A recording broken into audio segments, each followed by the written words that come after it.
DVVM coaching के YouTube channel में आप सभी का स्वागत है। यहाँ क्लास 10 के NCERT मैथमेटिक्स का कंप्लीट सॉल्यूशन प्रोवाइड किया जाएगा। यह चैप्टर एक का पहला वीडियो है। क्लास 10 के मैथ का चैप्टर 1 है वास्तविक संख्याएं। वास्तविक संख्या ऐसी संख्या को कहते हैं जिन्हें हम संख्या रेखा पर प्रदर्शित कर सकते हैं। वास्तविक संख्या परिमेय संख्या और अपरिमेय संख्या का संग्रह होता है। चैप्टर 1 में पहला टॉपिक है यूक्लिड विभाजन प्रमेय का। प्रमेय का ऐसा कथन होता है जो सिद्ध किया हुआ रहता है और इसकी सहायता से अन्य कथन को सिद्ध किया जाता है। तो यूक्लिड विभाजन प्रमेय का है दो धनात्मक पूर्णांक यदि a और b दिया हुआ है तो ऐसा दो पूर्ण संख्या अद्वितीय पूर्ण संख्या q और r विद्यमान होगा जिससे कि a बराबर bq प्लस r होगा। यदि b छोटा संख्या है और a बड़ा संख्या है, b से a में भाग देंगे तो भाज्य बराबर होता है भाजक गुना भागफल जोड़ शेष। यही यूक्लिड विभाजन प्रमेय का है। यदि b से a में भाग देंगे तो भाज्य a होगा, भाजक b होगा, भागफल q होगा और जो शेष आएगा उसको यदि r से लिखें तो ये यूक्लिड विभाजन प्रमेय का हो गया। r का मान 0 हो सकता है, 0 से बड़ा हो सकता है, लेकिन b से छोटा होगा। b जो भाजक हो गया उससे छोटा रहेगा। ये यूक्लिड विभाजन प्रमेय का है। इसका उपयोग HCF बनाने में करेंगे। तो चलिए एक्सरसाइज 1.1 स्टार्ट करते हैं। प्रश्नावली 1.1 का पहला क्वेश्चन है यूक्लिड विभाजन एल्गोरिथम का प्रयोग करके HCF निकालना है। उसमें से फर्स्ट पार्ट है 135 और 225 का HCF निकालना है। इसमें से ये छोटा संख्या है, ये बड़ा संख्या है, तो इससे इसमें भाग देंगे। 135 से 225 को भाग देंगे तो एक बार में भाग लगेगा, तो इसमें घटाएंगे तो 90 शेष बचेगा। तो यूक्लिड विभाजन प्रमेयिका के प्रयोग से लिख सकते हैं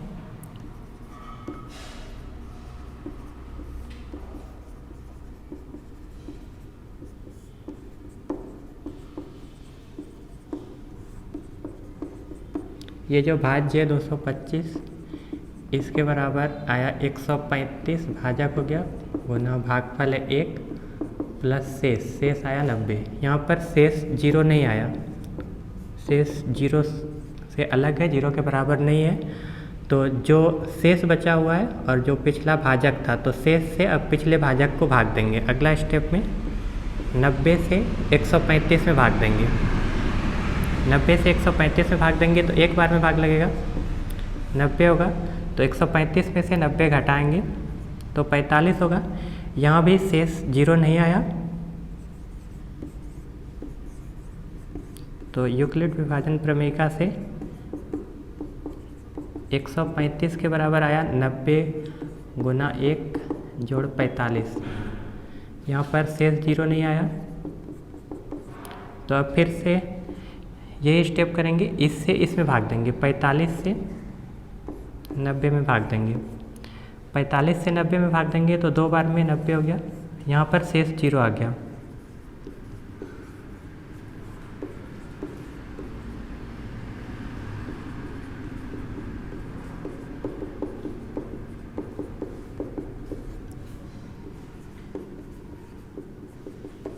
इस स्टेप में शेष 0 आ गया। तो इस स्टेप में जो जिससे भाग दे रहे हैं 45 से भाग दे रहे हैं तो इस दोनों संख्या का HCF जो होगा 45 हो जाएगा।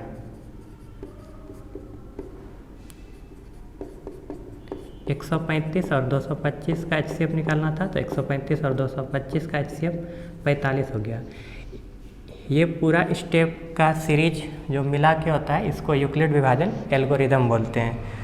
तो पहला का आंसर हो गया 45। सेकेंड पार्ट में 196 और 38,220 का HCF निकालना है। ये छोटा है तो इससे इसमें भाग देंगे।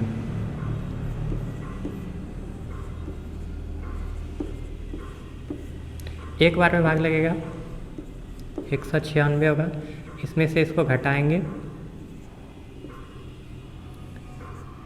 इसके बाद 9 बार में भाग लगेगा,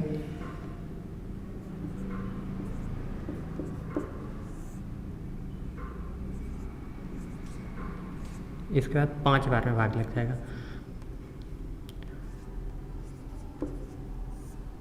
शेष 0 आ गया।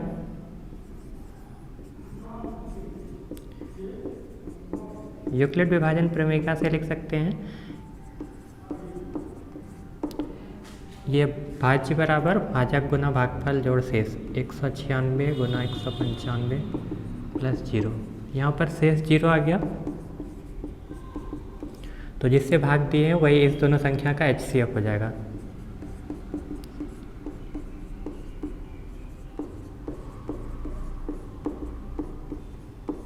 एक 196 इसका आंसर हो जाएगा। इसका पार्ट थर्ड में 867 और 255 का HCF निकालना है। ये छोटा है तो इससे इसमें भाग देंगे।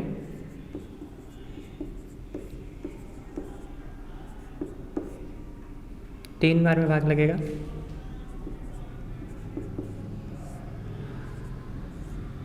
एक 102 शेष आएगा, तो यूक्लिड विभाजन प्रमेयिका से लिख सकते हैं 867 के बराबर 255 गुना 3 प्लस 102। यहाँ पर शेष 0 नहीं आया, तो अब इससे इसको भाग देंगे।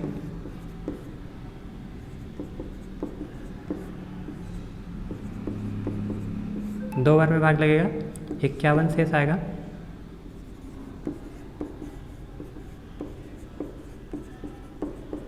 तो 255 के बराबर लिख सकते हैं 102 गुना 2 प्लस 51। यहाँ भी शेष 0 नहीं आया,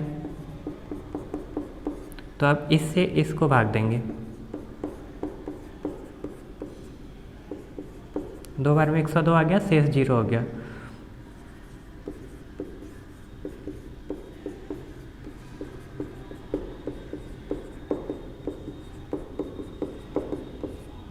तो लास्ट बार इससे भाग दिए हैं और इससे भाग देने पर शेष 0 आ गया है, तो यही HCF होगा।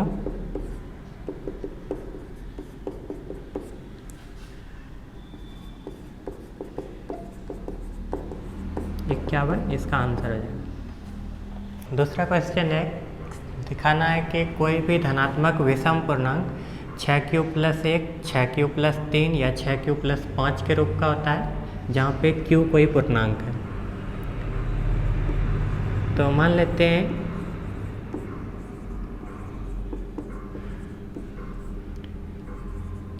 a कोई धनात्मक विषम पूर्णांक है।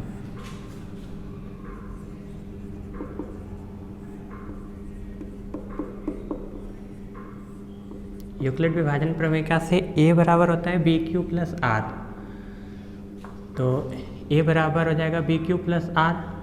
तो मान लेते हैं यहाँ पे b बराबर 6,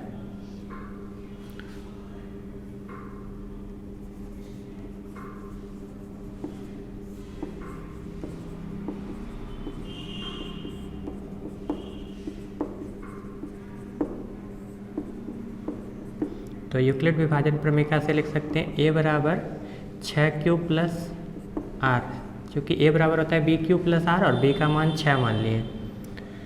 r का मान 0 से बड़ा या बराबर होता है और b से छोटा होता है। b का मान 6 है तो 6 से छोटा होगा, तो r का संभावित मान 0 से लेके 5 तक हो जाएगा।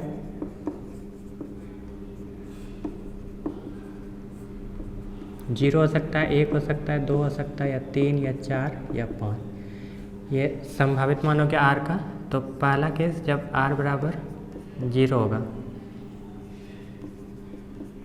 जब r बराबर 0 होगा तो a बराबर है 6q + r, तो 6q + 0 हो जाएगा, या इसको 6q लिख सकते हैं।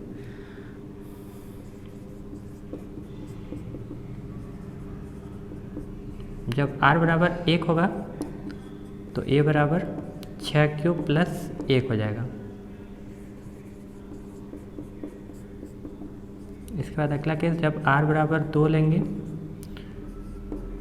तो a बराबर 6q + 2 हो जाएगा।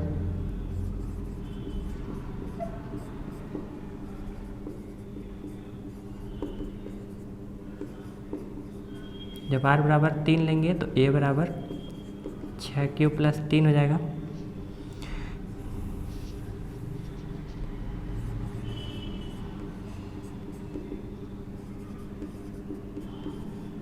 जब r बराबर 4 लेंगे तो a बराबर 6q प्लस 4,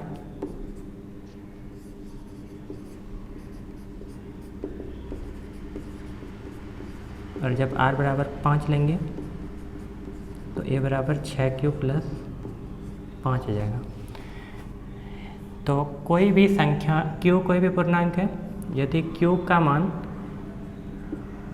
1 ले लें, ये एक विषम संख्या है, और इसको 6 से गुना कर दें तो 6 गुना 1 6 होगा, जो कि सम संख्या हो जाएगा।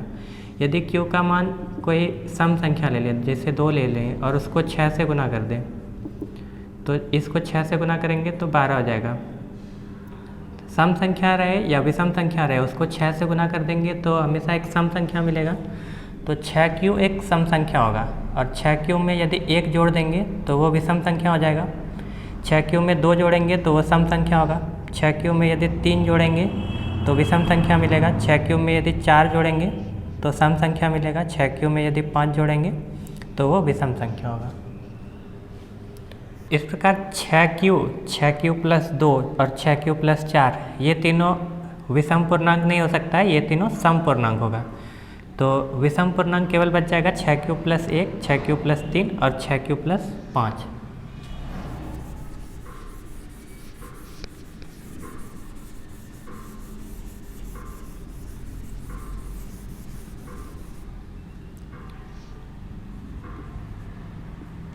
छः क्यू प्लस 2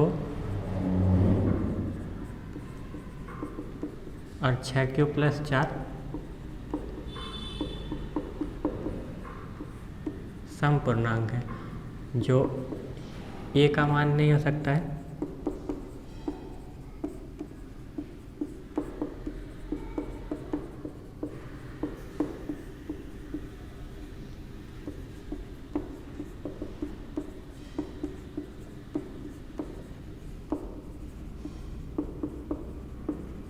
अतः कोई भी धनात्मक विषम पूर्णांक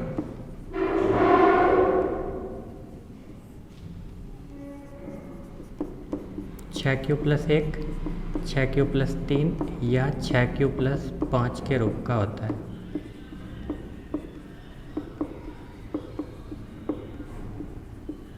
यही सिद्ध करना था। तीसरा क्वेश्चन है, किसी परेड में 616 सदस्यों वाली एक सेना की टुकड़ी को 32 सदस्यों वाली एक बैंड के पीछे मार्च करना है। दोनों समूहों को समान संख्या वाले स्तंभों में मार्च करना है। स्तंभों की अधिकतम संख्या क्या होगी जिसमें वे मार्च कर सकते हैं? तो ये जो संख्या दिया हुआ है, सेना के सदस्यों की संख्या 616 और बैंड वाला सदस्यों की संख्या है 32। इस दोनों का HCF निकालना होगा।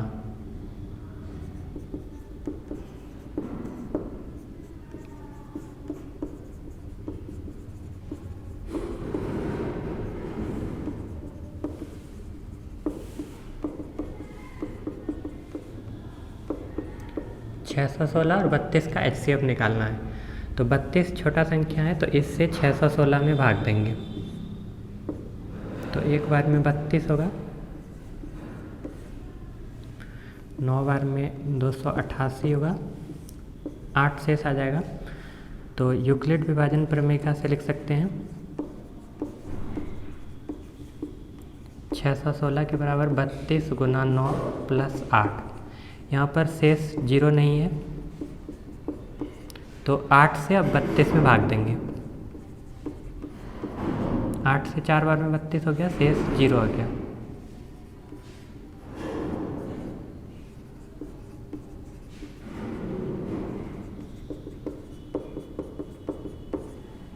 यहाँ पर शेष 0 आ गया, तो 616 और 32 इसका HCF 8 हो गया। तो स्तंभों की अधिकतम संख्या 8 हो जाएगी।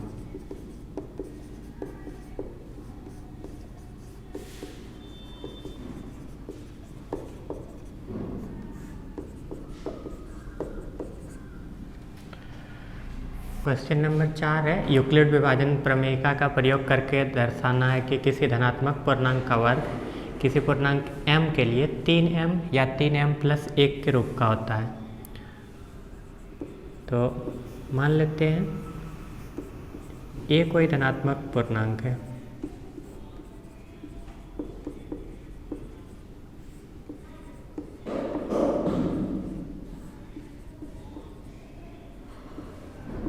तो यूक्लिड विभाजन प्रमेय से होता है a बराबर बी क्यू प्लस आर। तो यहाँ पे a का वर्ग जो आएगा उसमें 3m या 3m प्लस 1 लाना है। तो b बराबर मान लेते हैं 3 है।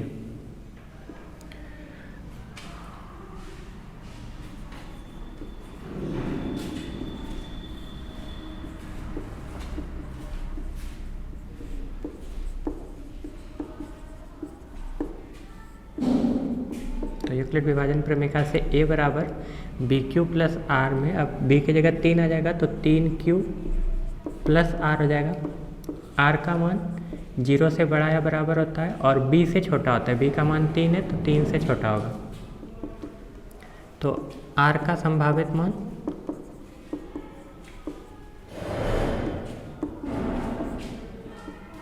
या तो 0 होगा या तो 1 होगा या 2, ये 3 मान हो सकता है r का।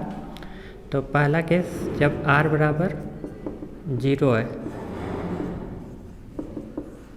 तो a बराबर 3q प्लस 0 या 3q है। a बराबर 3q में 0 जोड़ेंगे 3q। तो अब इसका वर्ग करेंगे तो a का स्क्वायर इधर 3q का होल स्क्वायर करेंगे तो a स्क्वायर बराबर 3 का स्क्वायर 9, q का स्क्वायर q स्क्वायर।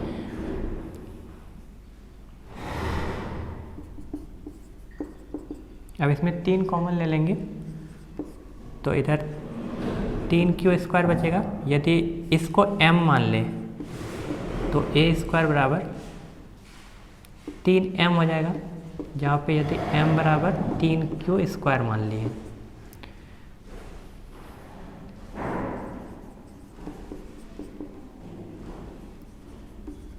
केस 2 जब r बराबर 1 होगा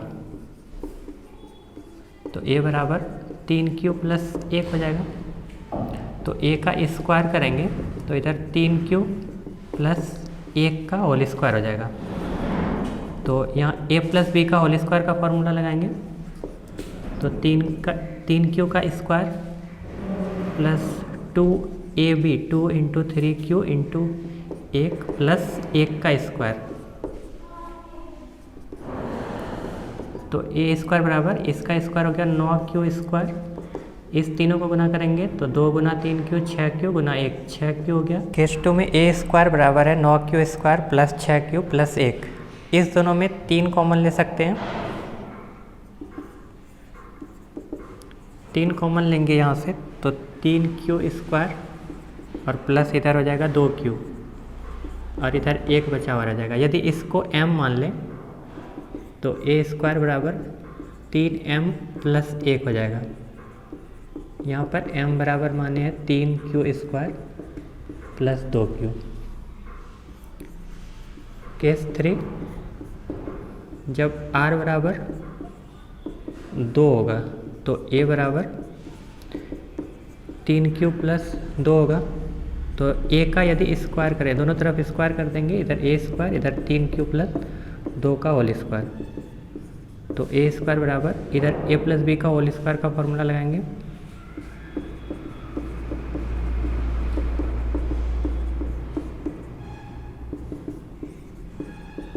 तो ये 9q स्क्वायर, इस तीनों को गुना करेंगे तो 12q प्लस 4। इसको 4 को 3 प्लस 1 भी लिख सकते हैं तो इसको 3 प्लस 1 लिख दिए। तो अब इस तीनों में 3 कॉमन आ जाएगा।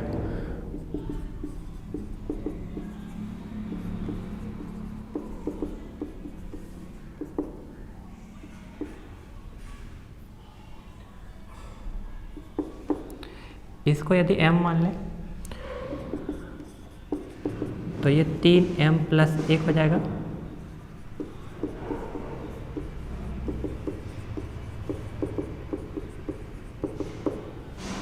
तो केस 1 में आया 3m के रूप का, केस 2 में आया 3m प्लस 1 और केस 3 में भी आया 3m प्लस 1 के रूप का है।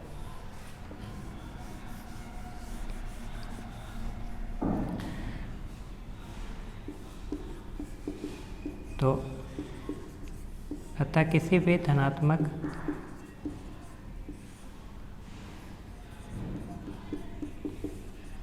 पूर्णांक का वर्ग 3m या 3m+1 के रूप का होता है।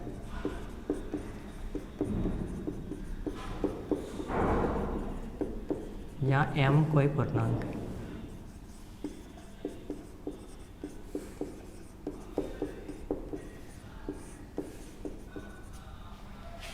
पांचवा क्वेश्चन है, यूक्लिड विभाजन प्रमेयिका का प्रयोग करके दिखाना है कि किसी भी धनात्मक पूर्णांक का घन 9m, 9m+1 या 9m+8 के रूप का होता है।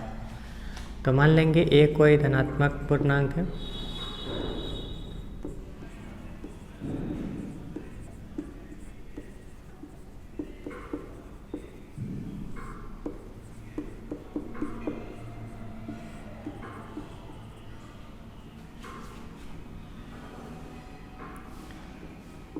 यदि b का मान 9 मानेंगे तो 0 से लेके 9 तक r का मान हो सकता है, तो उसमें ज़्यादा केस हो जाएगा और सबका घन करना ही है। तो यदि b का मान 3 मान लेंगे तो 3 का क्यूब 27 हो जाएगा, उसमें से 9 कॉमन आ जाएगा, तो इसको दर्शा सकते हैं। तो b बराबर 3 मान लेते हैं।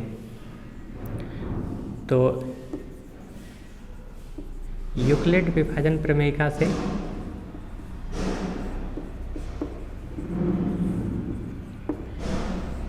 a बराबर होता है b³ + r।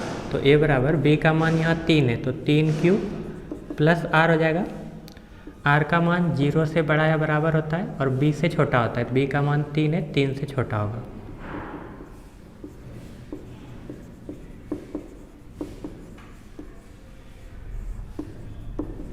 तो r का संभावित मान हो गया 0, 1 और 2। तो फर्स्ट केस, जब r का मान 0 होगा, r का मान 0 होगा तो a बराबर 3³ + 0 या a बराबर हो गया 3³ तो दोनों तरफ घन करना है, तो इधर भी क्यूब करेंगे और इधर भी क्यूब करेंगे। तो इधर हो गया 27 क्यू का क्यूब। अब इसमें से 9 कॉमन ले लेंगे, 9 कॉमन लेंगे तो इधर बचेगा 3 का क्यूब। तो 1³ बराबर, इसको यदि m मान ले तो ये 9m हो जाएगा।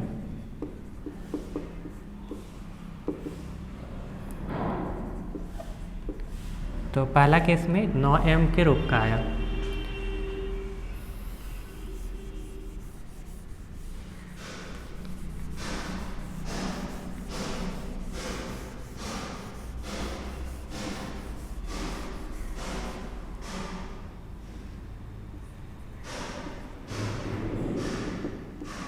केस 2, जब r बराबर 1 होगा तो a बराबर 3³ + 1 हो जाएगा। तो दोनों तरफ क्यूब करते हैं, तो a का क्यूब बराबर इधर 3³ + 1 का होल क्यूब। तो a का क्यूब बराबर, इसमें a + b का होल क्यूब का फॉर्मूला लगाएंगे। तो इसका क्यूब किए प्लस इसका क्यूब करेंगे, +3 × 3³ × 1 × 3³ + 1। तो इसका क्यूब, 3 का क्यूब 27, क्यूब का क्यूब हो गया क्यूब प्लस 1 का क्यूब 1 ही होगा, इस तीनों को गुना करेंगे तो 9³ × 3³ + 1।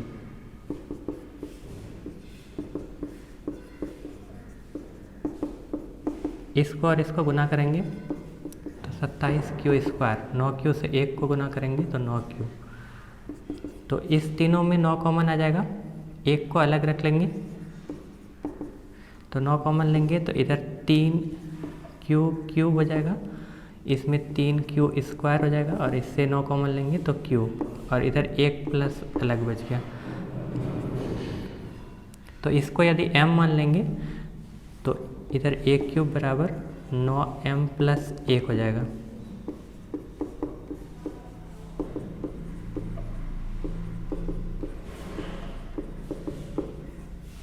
तो इस केस में a का क्यूब 9m + 1 के रूप का है। केस 1 में आया a का क्यूब 9m के रूप का है, केस 2 में आया a का क्यूब 9m + 1 के रूप का है। केस 3 लेते हैं। जब r बराबर 2 होगा तो a बराबर 3 क्यूब प्लस 2 हो जाएगा। तो दोनों तरफ क्यूब करते हैं।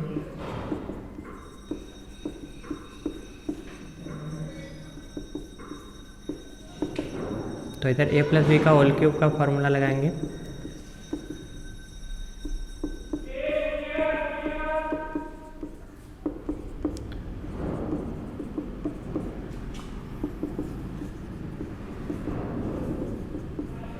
ये हो गया 27 क्यूब प्लस 8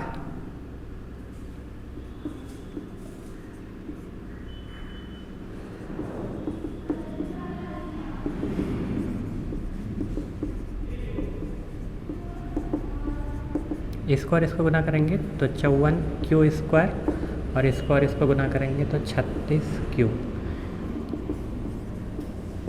तो इसमें और इसमें 9 कॉमन आ जाएगा तो इधर बचेगा 3 क्यू क्यूब।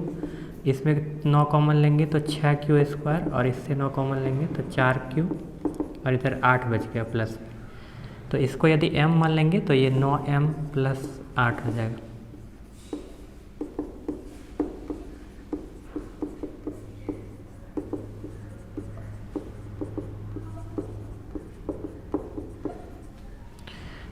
तो पहला केस में आया 1 क्यूब 9m के रूप का है, दूसरा केस में आया 9m प्लस 1 और तीसरा केस में आया 9m प्लस 8। तो अतः किसी भी धनात्मक पूर्णांक का घन